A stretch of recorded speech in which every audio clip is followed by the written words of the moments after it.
옆에 분과 인사하겠습니다. 당신을 뵈니 하나님 뵙는 것 같습니다. 인사하겠습니다.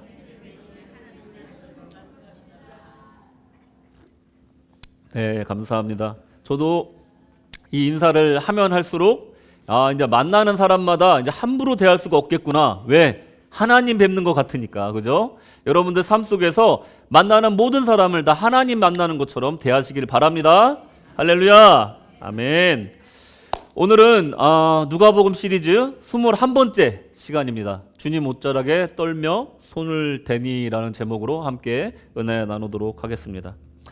여러분들 호주 이민을 온 사람이라면 누구나 사회복지에 대한 관심이 굉장히 많으실 겁니다. 또 많은 사람들이 호주 이민을 결정하시면서 이 사회복지 제도 혜택에 대해서 염두에 두지 않고 오셨다고 할 수는 없죠. 굉장히 중요한 부분입니다.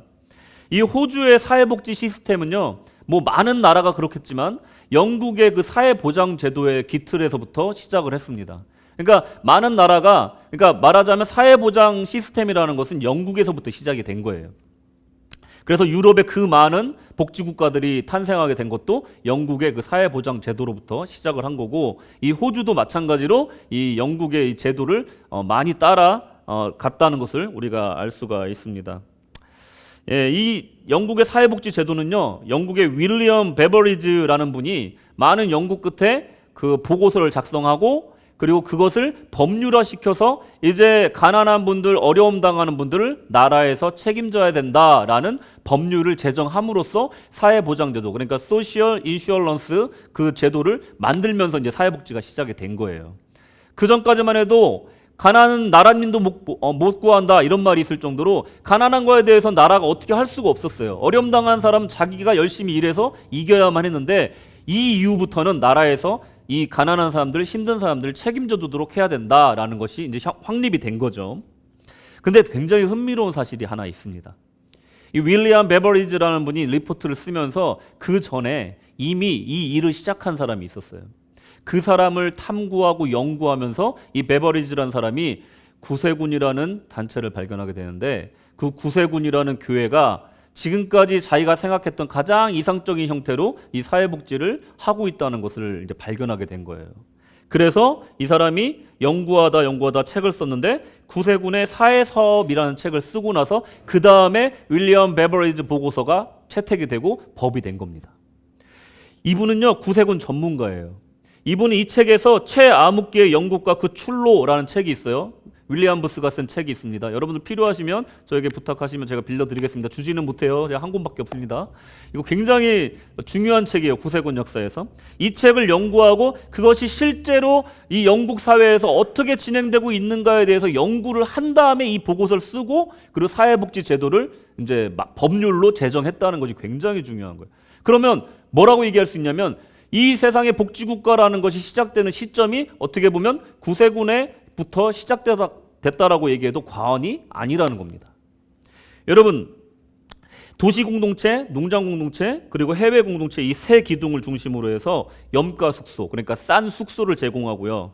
사펜스를 받았대요. 그 사람들에게 죄책감을 주지 않기 위해서. 그리고 오는 사람들에게 일감을 줬대요. 사펜스에 해당하는 일감을 줬대요. 죄책감 느끼지 않고 숙소를 이용하라고. 그러니까 이건 돈을 벌기 위함이 아니에요. 오는 사람들이 마음 편하게 숙소를 쓰라고 그렇게 만든 겁니다. 그래서 우리 구세군에서는 지금도 사부를 받아요. 뭔가를 줄 때. 그러니까 음식을 제공할 때 사부를 받는 전통이 있습니다. 이건 윌리엄 부스 때부터 우리가 이어져 오는 전통입니다. 그래서 그 무료 급식소도 마찬가지예요. 그리고 가정 폐품 수집소, 많이 들어본 것 같지 않습니까? 가정 폐품 수집소, 셀브 스토어예요. 셀버스 스토어. 지금 셀베이션 스토어 있잖아요. 그게 가정 폐품 수집소에서 시작된 거예요. 가정에서 버리는 물건들을 고쳐서 파는 거예요. 그게 지금 셀버스 스토어로 연결이 되고 있는 겁니다. 그리고 인력 소개소, 인플로이먼트 플러스라고 해서 다니다 보면은 직업 소개해드리고 그들에게 직업을 소개시켜주고 또 지원해주는 그 역할을 하는 그런 우리 기관이 있어요. 구세군 안에. 그게 인플로이먼트 플러스라는 게 있는데, 그것은 인력 소개소, 그 고용주와 그 노동자를 만나게 해주는 그런 역할을 하는 그런 사업을 했던 거죠. 그리고 또 이 모든 것들을 지금도 이어져 가고 있고, 지역마다 전도관이라고 해서 그 지역을 복음화시키고 그 지역의 어려운 사람들 도와주는 역할을 했던 것이 지금 여기 우리 영문 교회, 영문교회로 이제 우리가 발전이 된 겁니다. 그러니까요, 그 처음에 그 마음이 지금 현재도 구세군은 쭉 정말 명확하게 목적에 맞게 쫙 가고 있는 겁니다. 그러니까 이 구세군의 사역을 철저히 공부해서 정부 보고서를 만들어 반영해서 영국과 또 전 세계에 큰 영향을 끼친 최초의 복지 정책이 수립됐다는 거예요. 참 놀랍죠. 이 시작은 바로 윌리엄 부스 구세군 창립자를 통해서 시작됐습니다. 이 구세군 창립자 윌리엄 부스는 이렇게 말을 해요. 영국 시내에 돌아다니는 마차를 끄는 말은 잠을 잘 마국간과 배를 채우러 음식을 구할 수 있는 직장이 있지만 영국의 대부분의 사람들은 실직 상태이다. 우리의 1차적인 목표는 이 말만큼이라도 사람이 살 수 있게 해주는 것이다. 라는 취지로 말을 했습니다. 그냥 말보다도 못한 삶을 살고 있는 사람들을 우리가 그냥 가만두고 볼 수 없다. 최소한 말만큼이라도 먹고 잘 수 있는 공간을, 직장을 만들어줄 수 있는 그런 환경을 만들어야지 인간다운 거 또 나중에 바라볼 수 있지 않겠냐. 뭔가 잘못되어 있다라는 문제 제기를 한 겁니다. 실제로 당시 런던 부도 노동자 8,000명이 실업자였고요. 건축 노동자 10만 명 중에 9만 명이 실직자였습니다. 윌리엄 부스는 어떤 사람이었냐면요. 전당포에서 일하면서 평신도로서 설교하던 시절이 있었어요. 근데 7주 만에 1,700명을 전도합니다. 명설교가였던 거죠. 그리고 요크셔에서 9개월 동안 3,000명을 회심시키는 능력을 가진 아주 탁월한 주님의 부흥사였고 일꾼이었다는 것을 볼 수가 있는데, 얼마든지 성공가도를 달리면서 그 목회자로서 성공의 길을 갈 수가 있었던 사람인데, 그는 어느 날 갑자기 영국의 가장 어두운 뒷골목으로 그 발길을 옮깁니다. 그 신앙적인 도전이 사회보장제도 그리고 구세군이라는 열매로 나타난 거예요. 한 사람의 그 헌신이 영혼 구원과 성결 그리고 보혈의 피, 성령의 불로 대표되는 구세군의 많은 종류의 사역을 열매 맺게 했다는 것이고, 수많은 사람을 주님께로 인도하고 그 사람들에게 도움을 줬다는 것을 볼 수가 있습니다.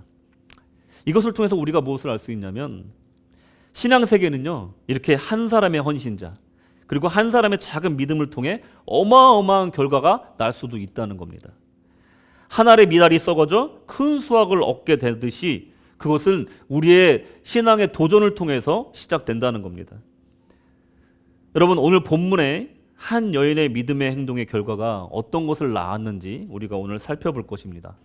그 여인이 받은 구원이 어떤 의미가 있는지 살펴볼 때 여러분들, 나의 신앙은 지금 현재 어떤 도전을 직면하고 있는지 한번 살펴보시기 바랍니다. 주님이 나에게 원하시는 그 도전, 내가 하길 원하시는 믿음의 도전, 그것이 무엇인지 여러분들 생각해 보시기 바랍니다. 큰 은혜 있으시길 바랍니다. 아멘. 자, 주님이 지난주 거라시아에서 군대 귀신 들렸던 사람을 이제 구해주시고 그 악기를 물러나게 해주시고 그리고 영혼을 구하신 다음에 그 사람이 그 지역의 현지 선교사로서 역할을 하면서 그 전도하고 다닐 수 있도록 이제 이방 선교를 하셨어요. 이제 다시 호수를 건너오셔서 데가폴리 지역을 지나 이제 거라사 지역을 떠나서 이제 다시 갈릴리 가버나움 지역으로 돌아오십니다. 떠나시기 전과 마찬가지로 사람들이 많이 모였습니다. 그리고 주님을 환영합니다. 40절에 보시면 예수께서 돌아오심에 무리가 환영하니 이는 다 기다렸음이 이러라. 주님을 기다렸다는 거예요. 우리 주님 언제 오시나 사람들이 기다리고 있었다는 거예요. 그 시골 마을에 수많은 사람이 모였다는 겁니다. 여행을 갔다가 돌아왔을 때 반겨주는 사람이 있으면 너무 좋잖아요. 또 많은 사람들이 환영해 주는 건 매우 기분 좋은 일입니다. 또 갈릴리 사람들은 주님을 반갑게 맞았습니다. 그리고 그 환영의 인파가 엄청나게 많았다라고 성경에서는 기록합니다. 45절에 보시면요, 주여 무리가 밀려들어 미나이다. 밀려들었다는 거예요. 그리고 예수께서 배를 타고 다시 맞은편으로 건너가시니 큰 무리가 그에게로 모이거늘 이에 바닷가에 계시더니, 큰 무리가 모였다는 거예요. 조용한 갈릴리 마을에, 그 시골 마을에 주님을 보기 위해서 수많은 사람들이 군중을 이루었다는 거예요. 오늘 본문은 많은 사람이 주님을 만나기 위해 이렇게 모였지만 이 본문에서 집중하는 만남은 딱 두 가지입니다. 두 가지 만남을 집중하고 있어요. 우리 주님은 다시 돌아오셔서 많은 사람을 만났지만 그 중에 두 사람에 집중하고 있다는 겁니다. 첫째는 한 여인이었습니다. 한 여인. 성경에서는 이 여인을 어떻게 표현하냐면, 첫째로 혈류병 걸린 환자다. 정확히 말해 혈류증 환자였어요. 그리고 그 병이 12년이 되었다. 낫지 못했다는 거죠. 세 번째로 아무에게도 고침을 받지 못한 상태이다. 이렇게 세 가지로 설명하고 있습니다. 여러분 혈류증이 뭔지 여러분들 많이 아실 거예요. 근데 혈류증이라는 것이 여성의 자궁에서 불규칙적으로 출혈이 나는 겁니다. 이게 규칙적으로 나오는 게 아니라 불규칙적으로 나오기 때문에 외출도 힘들고요. 어떤 사회생활하기에 너무 불편한 그런 증사예요. 언제 출혈이 날지 못하니까 계속 불안한 겁니다. 그리고 율법적으로는 부정하다라고 규정이 돼 있어서 사회적으로 또 종교적으로 격리되어 있는 상태예요. 그러니까 교회도 못 가고 밖에도 못 나가는 상태 12년 동안 유지되었다는 겁니다. 그리고 사람들이 보는 눈이 어떻겠습니까? 아주 낮게 봤을 겁니다. 이 여인은 많은 면에서 불편함을 넘어 절망적이었고 고립되었습니다. 또한 이 증상이 12년이란 긴 시간 동안에 이 여인을 괴롭혔다는 것은 정말 너무도 힘든 기간을 말할 수가 있는 거예요. 그 여자분의 신체 상태가 어떻겠습니까? 또한 레위기서 20장 18절에 보면은 그 출혈이 있는 사람과는 관계를 맺을 수 없다라는 규정이 있어서 결혼도 할 수가 없었어요. 또 일반적인 종교 생활을 할 수 없다라고 또 레위기 15장 25절 33절에서 말을 하는데 그것들을 만지는 자는 다 부정한즉 그의 옷을 빨고 물로 몸을 씻을 것이며 저녁까지 부정할 것이요 그 유출이 그치면 이레를 센 후에야 정하리니. 이게 딱 정한 날에 나오면 이래를 센 후에 그냥 다시 자유롭게 살 수가 있는데 불규칙적으로 출혈이 있으니까 좀 나갈만 하면 또 출혈이 있고 나갈만 하면 출혈이 있으니까 너무 힘든 가운데 그냥 집에 머물게 되는 시간이 더 많아지는 그런 상태가 유지되고 있는 게 12년이었다는 거예요. 얼마나 힘들었겠습니까? 신체적으로, 사회적으로, 종교적으로 모든 면에서 자격이 박탈된 상태, 그것이 그 여인의 상태였다는 거예요. 얼마나 이 증상을 고치고 싶겠습니까? 여러분, 이것을 꼭 혈류증으로만 생각하지 않으셔도 됩니다. 우리 주변에 아니면 나에게 나를 제약하고 나를 얽매이는 그런 모습들이 있다면 그것은 이것과 비유해서 생각하실 수가 있는 거예요. 계속 반복되는 죄악이 나를 얽매일 때가 있습니다. 반복되는 관계의 어려움이 나를 사회로 못 나가게 할 때가 있어요. 정말로 자유롭게 살고 싶고 모든 사람과 화평하고 살고 싶지만 그렇게 안 되는 경우가 사실 많이 있습니다. 그럴 때 그것을 타개하고 싶고 고치고 싶은 마음이 정말로 간절하게 올라오게 된다는 겁니다. 실제로 이 여인은 수많은 의사를 찾아다녔습니다. 고치고 싶어서 찾아다녔습니다. 그런데 12년 동안 이 여인을 괴롭힌 것은 하나 더 있었는데 바로 그것은 치료법과 의사들이었습니다. 누가복음 8장 43절에 보시면 이에 12회를 혈류증으로 앓은 중에 아무에게도 고침을 받지 못하던 여자가 이렇게 말씀하십니다. 그리고 마가복음 5장 26절에 뭐라고 말하냐면 많은 의사에게 많은 괴로움을 받았대요. 의사한테 갔는데 치료를 받아야 되는데 괴로움을 받았대요. 또 가진 것도 다 허비했대요. 전 재산을 다 날린 겁니다. 그런데 고쳐줬으면 좋았을 텐데 아무 효험이 없었대요. 그리고 도리어 더 중화해졌대. 더 아파졌다는, 더 나빠졌다는 겁니다. 얼마나 괴롭고 힘들겠습니까? 12년간 지속된 출혈로 몸은 철분이 부족한 상태였을 거라고 예상을 합니다. 빈혈 상태인 거죠. 삐쩍 말랐을 겁니다. 점점 피폐해 갔을 겁니다. 병을 고칠 수 있다면 별의별 것을 다 다려먹고 좋다는 것은 있으면 다 해서라도 어떻게 해서든지 간에 고치고 싶었을 겁니다. 여러분 당시에 이 혈루증에 좋다는 약이 몇 가지 있는데 역사 사료에 남아있는 건 뭐가 있냐면 타주알을 갈아서 배옷에 넣고 다니면 된다 이런 미신이 있었대요. 그리고 흰 암나기 똥 안에 들어있는 보리알을 지니고 다니면 낫는다는 그런 미신이 있었대요. 다시 말씀드릴까요? 흰 암나기 똥에 들어있는 보리알 이게 갖고 다니면 낫는다는 그런 미신이 있었대요. 근데 더 웃긴 건 뭐냐면 타주알이 비싸요. 구하기 힘듭니다. 이것도 구하기 힘든데 또 흰 암나기도 구하기 힘들어요. 근데 그 똥에 들어있는 보리알을 구해서 갖고 다녀야 된다는 거예요. 얼마나 바보 같은 치료법입니까? 그런데 지푸라기 하나 잡는 마음으로 그것도 해봤을 거예요 아마. 아파 본 사람 다 알잖아요. 우리 아이가 아프다고 생각해 보세요. 뭐든지 할 겁니다. 군뱅이도 먹여보고 진해도 먹여보고 지렁이도 삶아서 먹여볼 거예요. 낫는다고 한다면 뭐든지 할 겁니다. 그 마음으로 아마 이런 것들을 다 해봤는데 거기다가 비싸, 구하기 힘들어. 그러니까 재산까지 다 날린 상태인 거예요. 거기에 몸도 피폐했어요. 이 여자는 이제 남은 게 하나도 없는 겁니다. 얼마나 슬픈 상태입니까? 오늘 우리가 병에 걸리지 않고 건강하고 또 주님 앞에 나와서 이게 예배드리는 것 정말 주님이 복이신 줄로 믿으시기 바랍니다. 여러분 아프더라도요 주님 앞에 나올 수 있음에 감사하시기 바랍니다. 주님께 기도할 수 있음에 감사하시기 바랍니다. 이제 이 여인은 자신의 인생의 가장 큰 모험을 이제 시작합니다. 예수님이 오신다는 소식을 들었어요. 속으로 몰래 들어가기로 결심합니다. 율법에서는 부정하다 하여 사람들이 모인 곳에 올 수 없게 되어 있고 그리고 들어가는 순간 목숨을 걸어야 되는 그런 상황에 빠지게 됩니다. 부정한 사람이 사람들 속에 들어가면 돌에 처음 맞아 죽을 수도 있다는 겁니다. 여인에게는 혈루증을 고치고자 하는 갈망이 가득했고 목숨을 걸어서라도 가고 싶었습니다. 그래서 예수님만은 꼭 고칠 수 있겠다 하는 믿음으로 그 사람들을 향하여서 아주 위험한 도전을 시작합니다. 율법과 사회적 비난을 무릅쓰고 주님께 나아간 것입니다. 그리고 큰 용기와 결단이 필요한 그 행동을 지금 한 거예요. 몰래 주님의 뒤를 따릅니다. 주님의 뒷모습을 보면서 내 주변에 있는 사람들을 살피면서 누가 나를 알아볼까? 나의 상태를 알아보면 큰일 날 텐데 하면서 마음을 졸이면서 주님을 따라가고 인파를 한 명 한 명 헤쳐 들어갑니다. 드디어 저 멀리 보이던 주님의 뒷모습이 이제 가까워졌어요. 그 옷자락이 보입니다. 얼마나 마음이 졸였을까요? 손을 용기 내어 뻗어보지만 떨리는 손을 막을 수가 없어요.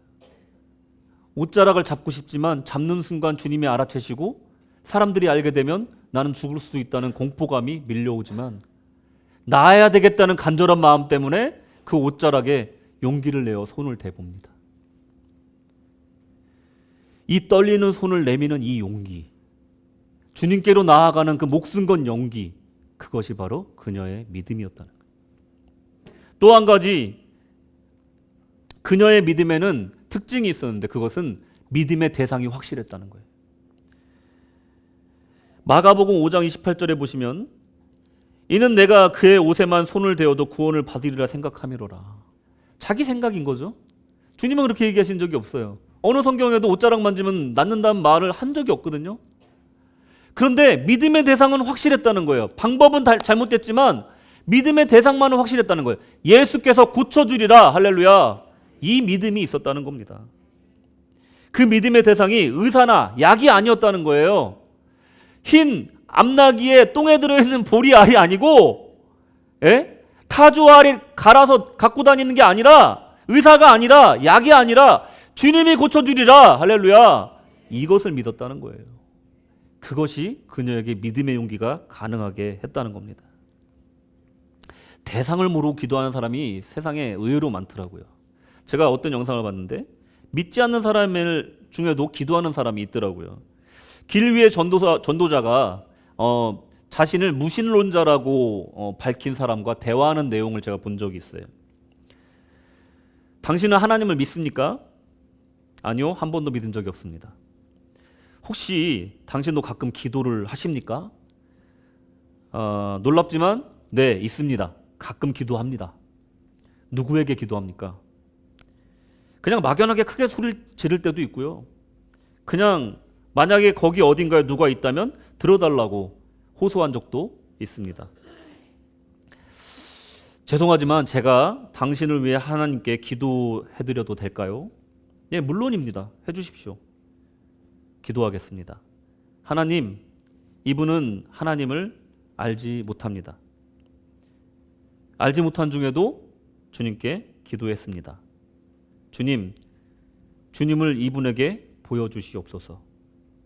그 부르짖는 소리를 하나도 빠짐없이 듣고 계셨음을 이분에게 알려주십시오.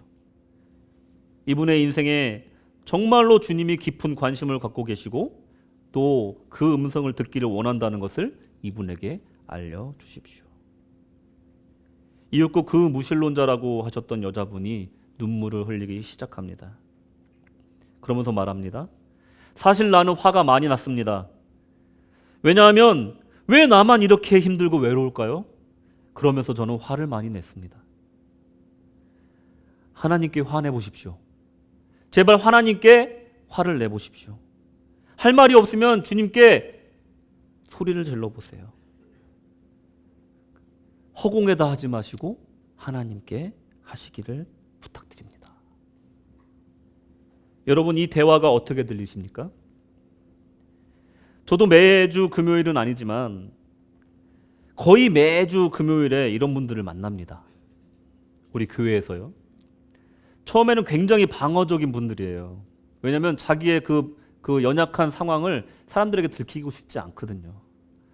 한 번의 그 과정을 통해서, 전화를 통해서 나의 사정을 부끄럽지만 다 설명하고 바우처를 받도록 허락을 받고 온 사람들이기 때문에 한 번의 상처를 받아요. 근데 또 와서 누군가가 어떤 일로 무슨 상황이길래 바우처를 받으러 옵니까? 하고 물어보면 또 상처가 돼요. 그래서 저희들은요, 누가 오시면요, 아무것도 안 물어봐요. 뭘 물어보냐면요, 음식 필요해? 아니면 생필품 뭐가 필요해? 그리고 또 우리 스탠모 하우스에서 온 이 좀 냉동 음식이 있는데 정말 맛있어. 한번 먹어볼래? 이런 것만 물어봅니다. 혹시 자녀가 있어? 가족이 있어? 그러고 나면은 바리바리 이렇게 싸주고 나면요, 그 사람들이요, 그 다음부터 마음문을 열어요. 이 음식 때문이 아니라 우리의 환대를 통해서 마음문을 열어요. 그러고 나면요, 그때 제가 물어봅니다. 혹시 지금 가장 두려운 게 있다거나 아니면 기도 제목이 있으십니까? 제가 당신을 위해서 좀 기도해주고 싶습니다. 그러면요, 거의 95% 이상은 기도해달라고 그러면서 그 자리에서 바로 옵니다. 얼마 전에는요, 젊은 청년이 하나 왔어요. 그 청년은 이제 바우처 받으려 여기 요 자리에서 앉아가지고 기다리고 있었는데, 제가 다가가서 왜 다리에 깁스를 했습니까? 무슨 일이 있었어요? 물어보니까 자전거를 그냥 평화롭게 타고 가고 있었는데 어떤 벤츠 차량이 와서 그냥 박았대요. 그러고 나서 다리가 몇 개월 동안 이렇게 되고 직장도 잃고 자기 너무 힘든 상황에서 자살 시도까지 했었다는 거예요. 그 얘기를 하기까지 여러 대화가 있었겠죠. 그러면서 너무나 힘들어하는 그 모습을 보고, 혹시 형제님 제가 기도를 좀 해드려도 되겠습니까? 외국분이에요. 기도를 좀 해드려도 되겠습니까? 했더니 해달라고 그러는 거예요. 제가 이렇게 앉고 기도를 하는데 그분의 외로움이 너무 느껴지는 거예요. 저도 막 눈물이 막 나더라고요.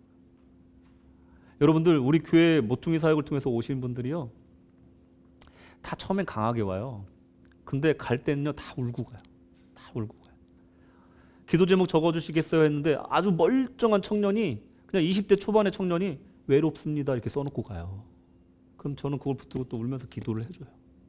이분이 예수를 믿든지 안 믿든지 간에. 인생은 고해의 바다가 맞습니다. 인생은요, 힘든 거예요. 누군가의 도움이 필요한 거예요. 어떤 분은 그런 얘기를 합니다. 형제님 어떻게 하다가 이렇게 노숙을 하게 되셨어요? 물어보니까 저는 18살 때 이후로 한 번도 도움을 청한 적이 없습니다. 근데 어느 날 눈 떠보니까 제가 노숙을 하고 있네요. 호주 문화 특성상 누구에게도 어른은 도움을 청하면 안 된다고 좀 배웠습니다. 라고 얘기를 하더라고요. 어른은 도움이 필요 없습니까? 다 큰 성인들은 도움이 필요 없어요? 아니요. 어른들도 인생의 무게가 무겁습니다. 누군가가 도와주지 않으면 그 인생을 살 수가 없어요. 우리 주님의 도움이 너무 필요한 거예요. 이 혈루증 여인도요, 자기가 병에 걸릴 줄 몰랐어요. 불행과 병만은요, 예상하지 못할 때 우리에게 달려옵니다. 그게 우리의 죄입니까? 우리의 잘못입니까? 인생이 원래 그런 거라는 거예요. 인생은 고난의 연속이라는 거예요. 그때 손을 내밀어서 잡을 수 있는 옷자락이 있는 사람이 복이 있는 줄로 믿으시기 바랍니다. 이 여인이 복이 있다는 것은요, 주님을 만날 수 있는 기회가 있다는 거예요. 감사의 제목이 없으세요? 맥주 감사 주일입니다. 감사의 제목을 뭘 갖고 계십니까? 어떤 일에 기도의 응답을 받지 못하였다고 해서 나는 감사의 제목이 없다고 생각하십니까? 아닙니다. 하나님께서 우리에게 주님의 일을 할 수 있게끔 기회를 준 것만으로도 감사할 수 있어야 된다는 거예요. 저는요, 이 벨모아에 와서 구세군 시드니 한인교회에서 주님의 나라를 위해서 이 나이에 시작할 수 있다는 것, 또 구세군 사관으로서 봉사할 수 있다는 그 기회만으로도 감사를 합니다. 제가 잘하건 못하건 간에. 기회에 감사하는 사람은요, 불평하지 않아요. 됐다 안 됐다 이거로 판단할 수 없기 때문에 그래요. 기회를 주신 것만으로도 감사하는 사람은요, 불평이 없어요. 그냥 감사한 겁니다. 감사한 겁니다. 여러분들 옷자락 잡을 힘은 있으시잖아요. 손 뻗을 힘은 있으시잖아요. 주님, 지금도 주님은 여러분에게 바라는 게 큰 게 아닙니다. 손 뻗어서 내 옷자락 잡아라. 내게 나와라. 이게 주님의 요구라는 겁니다. 그게 우리 주님이 원하시는 거라는 거예요. 사실 예수님은요, 이 여인을 만날 계획이 없었어요. 물론 섭리 가운데 주님은 다 알고 계셨겠지만 야이로라 하는 회당장의 딸을 고쳐주기 위해서 가던 중이었어요. 누가복음 8장 41절에 보시면 이에 회당장의 야이로라 하는 사람이 와서 예수의 발 아래 엎드려 자기 집에 오시기를 간구하니, 야이로가 한 일은 딴 게 없습니다. 간구한 거밖에 없어요. 여인이 한 일은 딴 게 없어요. 옷자락 잡은 거밖에 없어요. 이 여인이 고쳐주고 대화하는 중에 야이로의 집에 사람이 옵니다. 딸이 죽었습니다. 49절에 아직 말씀하실 때 회당장의 집에서 사람이 와서 말하되 당신의 딸이 죽었나이다. 선생님을 더 괴롭히지 마십시오. 이제 끝났으니까 예수님 놓아드리세요. 얘기하고 있는 거예요. 모든 것이 끝났습니다. 야이로의 마음은 찢어졌을 것입니다. 안타까웠을 것이에요. 주님이 조금만 빨리 내 딸에게 갔더라면 하는 원망의 마음도 있었을 것입니다. 근데 놀랍게도 주님은요, 예상치 못한 말씀을 하세요. 그게 뭐냐면 모든 사람이 아이를 위하여 울며 통곡하매 예수께서 이르시되 울지 말라, 죽은 것이 아니라 잔다 하시니. 여러분 기억나세요? 지난주 설교입니다. 주님의 관점에서는요, 광풍은요 평범한 물결과 바람에 불과하다는 거예요. 잔잔하라 명하면 잔잔해지는 거예요. 또한 소녀의 죽음도 주님 앞에서, 여러분 믿기실지 모르겠지만 주님 앞에는 자는 것에 불과하다는 겁니다. 할렐루야. 주님이 다시 일어나라 달리다굼 하는 순간 죽은 자도 일어난다는 것을 믿으시기 바랍니다. 울며 통곡하던 사람들이 주님 말씀을 듣고 어떻게 했는지 아세요? 이 중엔 그런 분이 없으시겠지만 비웃었습니다. 죽었는데 어떻게 살아? 그게 뭐 자냐? 죽었는데, 확실히 죽었는데 하면서 비웃었대요. 누가복음 8장 53절 그들이 그 죽은 것을 아는 고로 비웃더라.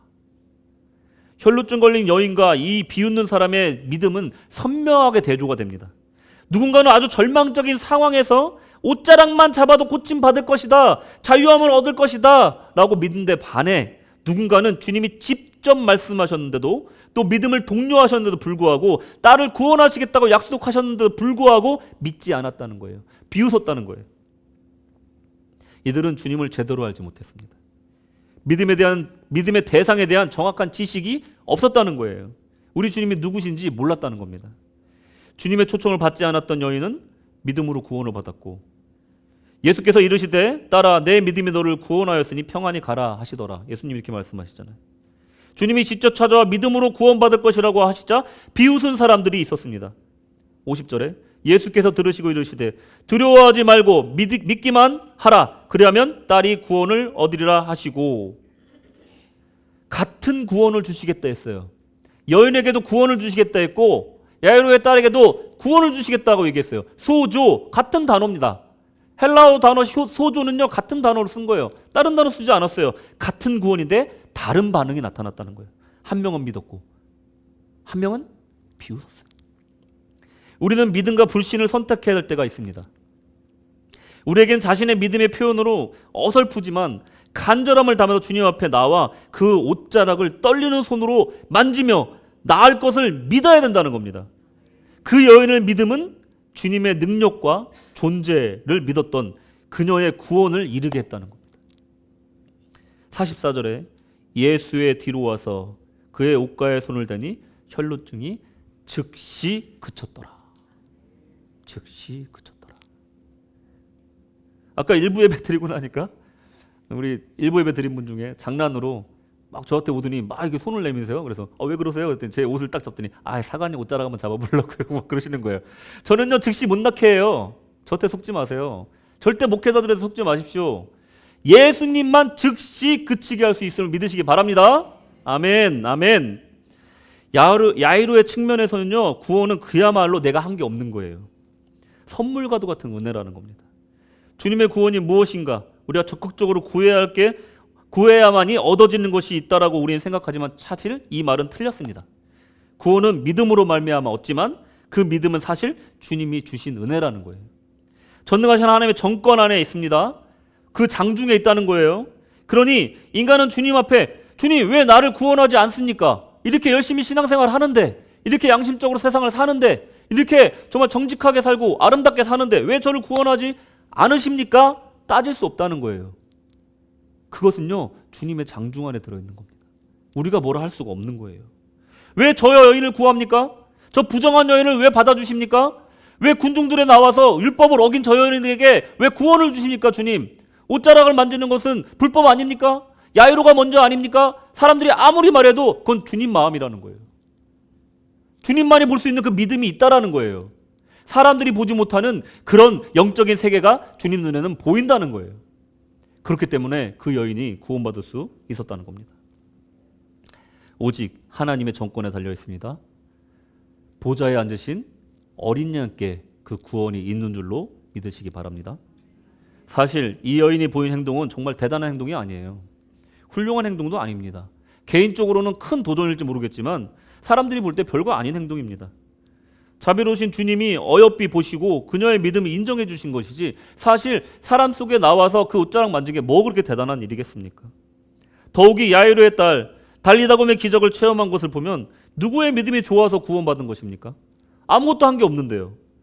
온전히 주님의 자비이고 국리이었다는 거예요. 우리는 한 게 없다는 겁니다. 우리 각 사람의 구원을 한번 생각해 보십시오. 주님 만난 그 과정을 생각해 보세요. 우리가 어떤 선한 일을 했나요? 우리는 아무것도 안 했습니다. 저는 아무것도 안 했습니다. 제 친구가 저를 전도했고요. 어느 날 갑자기 웬일인지 교회가 가고 싶어져서 교회 갔더니 갑자기 성령을 받은 거예요. 그래서 지금에 이르렀습니다. 우리가 뭐 했나요? 우리가 뭘 잘했나요? 우리가 한 건 아무것도 없는 거예요. 선물로 받은 겁니다. 그게 바로 구원이라는 겁니다. 그저 하나님의 은혜라는 겁니다. 그렇다면 오늘 본문에서 이 본문을 통해서 우리가 깨달아야 될 것은 무엇이고 본문이 말하고 있는 건 무엇일까? 우리 믿음 착각하지 말라는 겁니다. 구원에 대해서 착각하지 말라는 거예요. 내가 뭐 해서 그렇게 잘된 게 아니라는 거예요. 그저 떨리는 손으로 주님 옷자락을 만질 용기, 믿음만 보여도 우리 주님은 그것을 어여삐 여기서 우리를 구원해 주시는 인애로우신 하나님이라는 게 중요하다는 겁니다. 우리가 손을 내밀어서 옷자락 잡은 게 중요한 것이 아니라 하나님이 인애로우신 분이라는 것이 중요하다는 것입니다. 설령 내가 주의 복음을 비웃던 사람이라도 나중에 주님을 우리를 구원해 주시고 예수를 믿게 해주신 그런 은혜를 주시기도 한다는 겁니다. 주님을 찾아간 야이로, 주님의 옷자락을 만진 여인, 결과는 같았습니다. 구원을 받았습니다. 우리 각 사람은 구원받을 만한 선한 일을 한 적이 없습니다. 인간은 누구나 병마와 죽음 앞에서 한낱 들풀 같은 존재입니다. 인간은 가족의 죽음 또는 자신의 인생의 종점에서 나약해질 수밖에 없습니다. 그럴 때 우리 주님은 우리의 부르짖는 소리를 들으십니다. 여인의 간절함을 들으셨습니다. 야이로의 절박함을 들으셨습니다. 그 수많은 군중 속에서 간절하게 도움을 청하는 자들을 찾아내시는 게 우리 주님이시라는 겁니다. 주님의 이름을 부르시기 바랍니다. 누구든지 주의 이름을 부르는 자는 구원을 받으리라. 할렐루야. 구원은 보좌에 앉으신 어린 양께 있음을 믿으시기 바랍니다. 결론을 맺을까 합니다. 우리는 한 여인의 용감한 행동과 믿음을 보았습니다. 또한 한 회당장의 간절한 믿음을 보았습니다. 나태주 시인의 풀꽃이라는 시가 있습니다. 수많은 군중 속에서 두려운 마음으로 떨며 주의 옷자락에 손을 댔던 그 여인을 찾아내시고 깊이 관심 갖고 사랑하여 주시고 자세히 들여다봐 주시고 그녀의 마음을 깊이 헤아리신 주님의 은혜가 그 풀꽃 같은 그녀, 정말 세상 사람들이 무시하던 그녀를 우리 주님께서는 천하보다 귀하다 여겨주시고 구원해 주십니다. 그녀를 다시 꽃 피우게 하시고 주님의 자녀라고 다시 인정해 주십니다. 자세히 보아야 예쁘고 또 오래 보아야 사랑스러운 것이 사람인데 세상은 빨리빨리 지나가고 그 누구도 우리를 자세히 봐주지도 않고 또 오래 봐주지도 않습니다. 하지만 우리 주님은 우리의 신음소리를 들으시고 미세한 떨림도 감지하시며 또 우리를 사랑해 주신다는 것을 우리가 이 여인의 이야기를 통해서 알 수 있습니다. 우리를 자세히 들여다보시고 우리의 필요를 살피시고 우리의 목소리를 들어주시는 우리 주님. 사회적으로 종교적으로 모든 권리가 박탈되었던 한 여인이 자유케 되고 구원되었던 것처럼 주님은 우리를 인정하십니다. 아멘. 주님은 우리를 사랑하십니다. 주님은 우리에게 엄청나고 거창한 믿음을 원하시는 게 아닙니다. 우리의 믿음이 옷자락 잡는 것 같이 미약할지라도 그 믿음만 있어도 그 믿음으로 우리를 인정해 주신다는 겁니다. 우리는 약하지만 주님은 강하십니다. 주님은 우리의 문제에 관심이 많으십니다. 주님은 우리에게 너무나 관심이 많으십니다. 주님은 우리의 슬픔에 함께 눈물을 흘리시고 그뿐만 아니라 새 힘을 주기를 원하십니다. 여러분들이 주님 앞에 보일 믿음의 행동이 무엇입니까? 그것은 작은 도전일 수도 있습니다. 주님께로 나아가는 것일 수도 있습니다. 여러분, 성경을 묵상하고 기도의 자리로 나가고 이웃들과 화목하고 껄끄러운 사람들에게 전화를 거는 등 여러 가지 도전의 모습이 있을 수 있습니다. 주님께 나와 떨리는 손을 내밀어 주님의 옷자락을 잡으시기를 권면드립니다. 주님을 여러분의 문제 속으로 초대하시기를 권면드립니다. 주님과 상관이 있는 그런 삶으로 나아가시기를 바랍니다. 오늘 그 믿음의 용기를 내어 도전해 보시기를 바랍니다. 그 이름을 부르십시오. 주님이 여러분을 구원하실 것입니다. 할렐루야! 기도하겠습니다. 주님, 사랑합니다. 주님이 나를 사랑하셨듯이 저 또한 주님을 사랑합니다. 세상으로 볼 때는 초라하고 볼품이 없는 풀꽃 같은 존재일지라도 주님 보시기에 천하보다 귀한 영혼임을 오늘 또 말씀을 통해 발견합니다. 저는 힘이 없습니다. 손을 뻗어 옷자락을 잡을 힘밖에 없습니다. 주님의 발 앞에 무릎 꿇고 간청하는 것밖에는 내가 할 수 있는 일이 없습니다.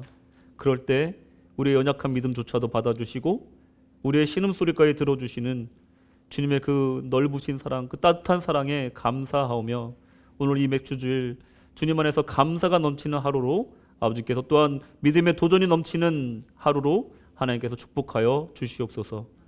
주께서 사랑 베풀어 주심을 감사하며 예수님의 이름으로 기도드렸습니다. 아멘.